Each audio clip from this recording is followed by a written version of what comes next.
Identify the correct order of organization of genetic material from largest to smallest.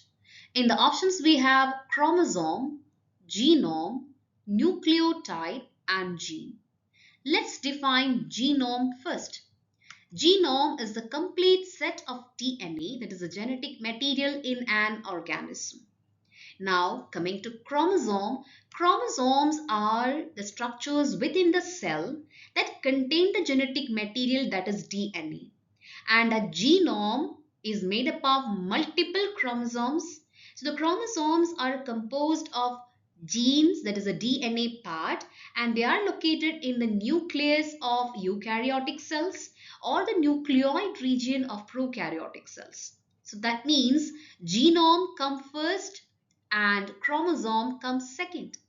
Now coming to gene. So gene is a specific sequence of DNA that codes for a particular protein or RNA, and it is a functional unit of heredity and is located on a chromosome. Now that means gene comes third.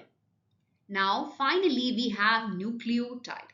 We know that a nucleotide is a basic building block of DNA or RNA. So it consists of a sugar molecule, that is a pentose sugar, a phosphate group and a nitrogenous base. So nucleotides are the smallest units and make up the gene. So that means nucleotide comes the last. So the correct answer is option D, genome, chromosome, gene and nucleotide.